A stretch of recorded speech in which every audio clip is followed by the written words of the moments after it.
우리가 지금 시편 143편으로 3일째 새벽에도 동일하게 이 다윗의 회개를 통해서 주시는 은혜를 나누고자 합니다. 다윗은 어떤 어려운 일을 만나거나 고난에 직면하게 되었을 때에 사람이나 환경을 탓하기 전에 자신의 죄를 먼저 돌아보았다는 것입니다. 다윗이 정말로 복을 받을 수 있었던 이유는 죄가 없어서나 죄를 짓지 않아서가 아닙니다. 하나님 앞에서 정말 정직하게 자기의 죄에 대해서 애통해야 하면서 회개하는 사람이었기 때문입니다. 또 우리가 다윗의 회개에서 배워야 할 교훈은 다윗은 회개할 때마다 하나님이 용서해 주신다는 확신을 가졌다는 사실입니다. 다윗은 하나님의 진실하심과 의로우심 앞에서 회개했습니다. 그것은 다윗이 하나님은 죄를 지으면 징계하시지만 또 하나님은 회개하면 반드시 용서하시고 구원해 주신다고 약속하신다는 사실을 분명히 알았기 때문입니다. 하나님이 진짜 진실하시고 의로우시니 예수님의 십자가로 우리의 죄를 심판하셨으면 이제는 누구든지 예수님 안에 있는 자는 용서하시고 구원하시고 회복하시는 하나님이신 것이 당연한 일입니다. 사랑하는 성도 여러분, 믿음이 없으면 하나님을 기쁘시게 할 수 없습니다. 히브리서 11장 6절에 믿음이 없이는 하나님을 기쁘시게 하지 못하나니 하나님께 나아가는 자는 반드시 그가 계신 것과 또한 그가 자기를 찾는 자들에게 상 주시는 이심을 믿어야 한다라고 말씀하십니다. 그러므로 저와 여러분이 하나님 앞에 나아가 회개할 때마다 우리 안에 분명히 가져야 될 믿음이 하나님은 반드시 용서하신다. 그리고 나를 다시 세우신다. 나를 반드시 일으키신다라는 이 믿음이 우리에게 필요하다는 것입니다. 나를 용서하신다는 믿음을 가지고 주님 앞에 나아가 우리가 회개할 때 하나님은 반드시 용서하신다는 것입니다. 자, 그러면 다윗이 그토록 간절한 회개를 통해서 정말로 회복하고 싶은 것, 정말로 얻고 싶은 것은 무엇이었을까요? 지금 압살롬의 반역으로 인해서 예루살렘에서 쫓겨난 그 상황에서 지은 시편이라고 말씀을 드렸잖아요. 그러면 왕인 다윗이 이러한 회개를 통해서 이 압살롬의 반역을 극복하고 잃어버린 왕권을 회복하고 예루살렘으로 하루속히 복권하는 것, 그것이 다윗이 정말로 간절하게 원했던 회복이었을까요? 그것이 아니었습니다. 그는 메마른 땅이 단비를 갈망하는 것처럼 주님을 갈망했습니다. 6절을 보면 내가 주님을 바라보며 내 두 손을 펴들고 기도합니다. 메마른 땅처럼 목마른 내 영혼이 주님을 그리워합니다. 그렇게 끔찍한 죄를 짓고 그렇게 어려운 처지에 빠진 다윗이 하나님 앞에 회개하면서 정말로 원했던 건 그 영혼이 주님을 그리워하는 것이었습니다. 주님과 그렇게 아름답게 교제했던 그때를 그리워했습니다. 단순히 압살롬의 반역에서부터 내 생명을 건져달라는 것, 혹은 다시 압살롬의 반역을 극복하고 하루속히 왕권을 회복하는 것, 그것이 아니었다는 겁니다. 다윗이 진짜 원했던 건 하나님이었습니다. 여러분, 이것이 진짜 회개입니다. 다윗의 회개가 어떤 회개입니까? 도대체 다윗은 어떻게 회개했기 때문에 하나님이 다윗을 용서하셨고 또 위대한 왕으로 끝까지 그를 사용하셨습니까? 숨이 끊어질 것 같은 그런 다급하고 위험한 처지에서도 다윗이 정말로 원했던 것은 아침마다 주님의 사랑의 말씀을 듣는 것이었습니다. 주님과의 그 친밀함을 회복하는 것이었어요. 8절을 보면 내가 주님을 의지하니 아침마다 주님의 변함없는 사랑의 말씀을 듣게 해 주십시오. 다윗은 그런 회개의 와중에도 빨리 주님 이 환난을 극복하게 해 주십시오. 빨리 저 적들을 물리쳐 주십시오. 빨리 왕의 권세를 회복하게 해 주십시오가 아니라 아침마다 주님의 변함없는 사랑의 말씀을 듣게 해 주십시오. 그러면서 9절에 보면 주님, 내가 주님께로 피하니 내 원수들에게서 건져 주십시오. 지금 다윗의 고백이 뭡니까? 나는 주님께로 피합니다. 다윗은 회개하면서도 하나님의 품으로 파고들었던 것입니다. 그렇게 끔찍한 죄를 짓고도 하나님의 품으로 파고드는 건 다윗이 용서해 주시는 하나님을 믿었기 때문입니다. 여러분, 다윗의 회개는 이러한 회개였습니다. 사랑하는 성도 여러분, 우리도 그렇게 회개해야 합니다. 가룟 유다도 예수님을 은 30에 팔아넘기는 배신을 한 후에 회개했습니다.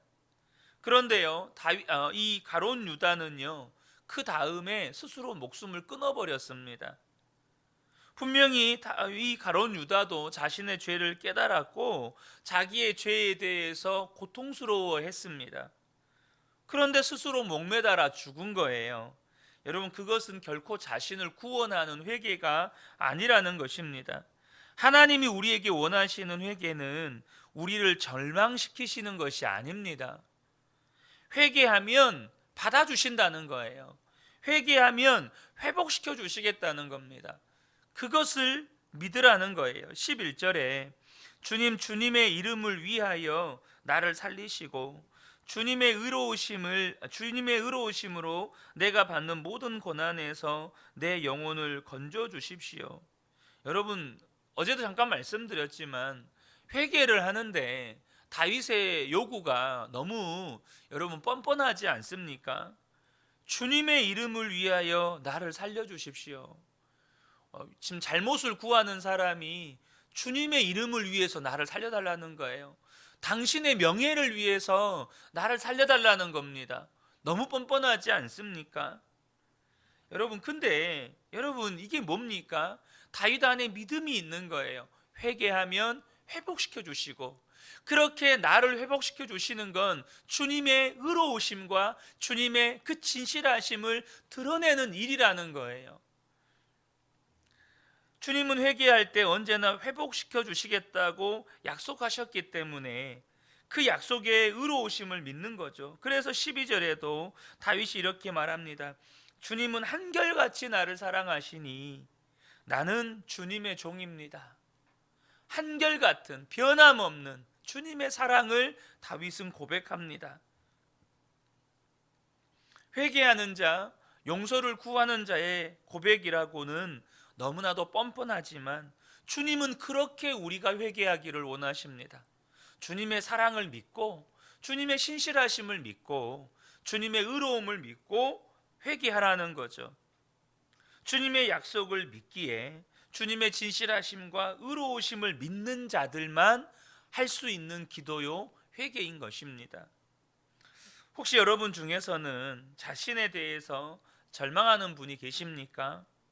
저 역시 저 자신에 대해서 수없이 절망했던 사람입니다. 더구나 저는 목사잖아요. 늘 설교하는 사람이면서도 어떻게 그렇게 똑같은 죄를 반복하여 짓고 또 어쩌면 그렇게 똑같은 잘못을 그렇게도 돌이키지 못하는가. 저는 제 자신이 정말 싫었습니다. 목사라는 것 자체가 너무 수치스럽고 부끄러웠습니다. 무엇보다도 그런 모습을 간직한 채 하나님 앞에 서는 것이 너무 두려웠습니다. 그런데 저에게 변화가 일어났습니다. 이건 하나님의 정말 은혜죠. 제가 아는 십자가 복음이 단순히 내 죄만 사함받은 복음이 아니고 예수님과 함께 죽고 예수님과 함께 사는 복음이라는 사실을 제가 분명하게 깨닫게 된 겁니다. 예수님이 십자가에 죽으실 때 나의 옛사람도 예수님과 함께 죽었다는 것이에요. 사도 바울 역시 우리가 죽었다는 사실을 인정하라는 것입니다. 그 말씀을 저 자신의 절망이 없었다면 저는 받아들이기 어려웠을 거예요. 꼭 그래야만 됩니까? 꼭 내가 죽어야만 됩니까? 그런데 저 자신에 대해서 너무 절망했기 때문에, 도무지 나 자신은 구제불능이었기 때문에 제가 죽었다는 소식은 정말 기쁜 소식이었습니다. 구제불능인 나가, 도저히 소망이 없는 나가 죽어버렸다는 거예요. 매일 죄 앞에 넘어지는 내가 죽어버렸다는 거예요. 절대 죄를 이길 수 없는 내가 십자가에서 이미 죽었다는 겁니다. 아, 나의 옛사람이 죽었구나. 이제 비로소 예수님이 내 생명이 되시는구나. 그 사실을 믿음으로 받아들이고 고백할 때 그건 저에게 너무나도 큰 기쁨이었습니다. 그리고 제 영혼이 살아나서 나 자신이 결코 끊지 못해서 반복했던 죄를 끊어낼 수 있었던 거예요. 제 안에 계시는 주님을 바라보고 주님 안에 거하는 법을 배우면서 비로소 제 삶에 진정한 변화가 일어나게 된 것입니다. 여러분, 고난 중에 계신 분이 계신가요? 삶이 기가 막힌 어려움에 빠져 있는 분이 혹시 계십니까? 여러분, 진정한 회개가 저와 여러분을 그 자리에서 건져낸다는 사실을 꼭 기억하셔야 합니다. 하나님 앞에 여러분 구하십시오. 성령님만이 무엇이 문제인지를 깨닫게 해 주십니다. 도대체 무엇이 문제이길래 내 삶이 이렇게 어려운가? 개인의 심령도, 가정도, 일터도, 속해 있는 교회 공동체 안에서 도대체 무엇이 문제이길래 하나님의 말씀이 이루어지기보다 마귀의 역사가 훨씬 더 많은 것인가? 이유가 있습니다.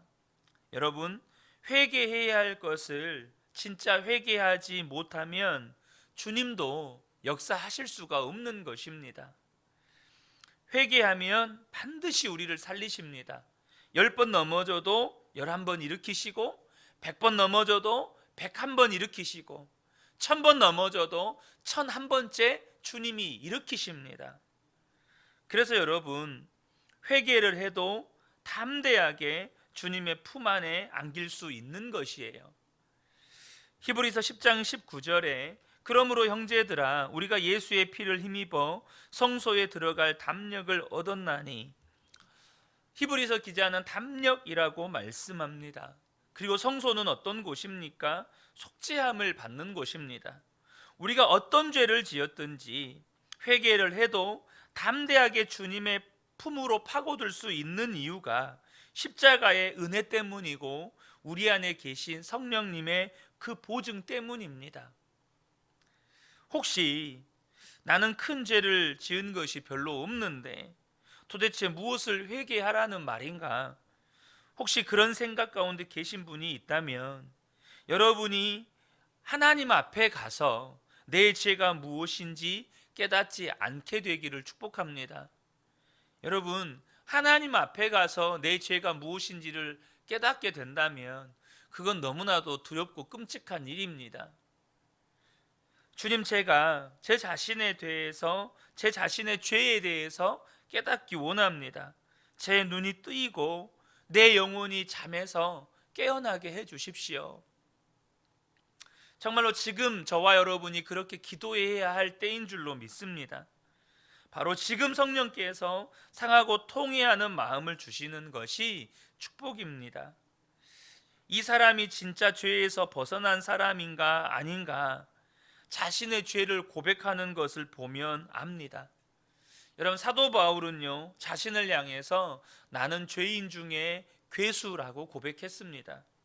그런데 어떤 사람은 나는 큰 죄는 없어, 나는 사람들에게 손가락질 받을 만한 죄를 지은 적이 없어, 나는 그래도 도덕적으로 윤리적으로 꽤 괜찮은 사람이야.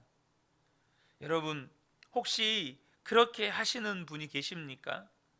여러분, 누가 정상입니까? 나는 죄인 중에 괴수다라고 말하는 사람이 정상일까요? 나는 꽤 괜찮은 사람이야 라고 생각하며 사는 사람이 정상일까요? 사랑하는 성도 여러분, 저와 여러분에게 정말 시급한 기도가 주님, 제가 온전히 구원받는 은혜를 주십시오. 내 눈을 뜨게 하셔서 하나님과 나 사이에 가로막힌 것이 해결되게 해 주십시오. 내가 혹시 아직도 회개하지 못한 감추어진 죄가 있다면, 아니 하나님 앞엔 감추어진 것이 없지만 내 눈이 가리워진 죄가 있다면 하나님 열어주셔서 보게 하시고 이제는 하나님 앞에서 해결함 받게 해 주십시오. 여러분, 이 기도가 정말로 복된 기도입니다. 혹시 이 설교 말씀을 듣고 날마다 우리가 여호수아 말씀을 나누면서 우리가 나눴지만 혹시 내가 죄 지은 거 없나? 혹시 내가 하나님 앞에 또 오늘 범죄한 거 없나? 그렇게 묶여 살라는 말이 절대 아닙니다. 여러분, 그러나 저와 여러분의 삶에 아직도 어떤 해결되지 못한 문제, 또 해결되지 못한 죄의 문제를 가지고 살면서 내 삶에 하나님이 역사하시는 것을 보기보다 늘 마귀가 역사하는 것이 더 많다면 거기에는 분명 문제가 있는 겁니다. 여러분, 그렇지 않겠습니까? 똑같은 죄의 문제를 여전히 끊어내지 못하고 반복하고 있다면 그건 분명히 문제가 있는 겁니다. 여러분, 그것을 받는 유일한 방법은 하나님의 은혜밖에 없습니다. 주님, 내 눈을 열어주셔서 보게 하시고 이제는 더 이상 그 죄의 문제 때문에 반복해서 실패하지 않고 하나님 앞에 나아가서 이 문제 해결함 받고 회복되고 이제는 날마다 내 삶에 하나님의 회복하시는 은혜를 경험할 수 있도록 은혜를 베풀어 주십시오. 저와 여러분이 이 은혜를 꼭 누리게 되는 2022년 한 해 또 오늘 하루가 되시기를 예수님의 이름으로 축복합니다. 아멘.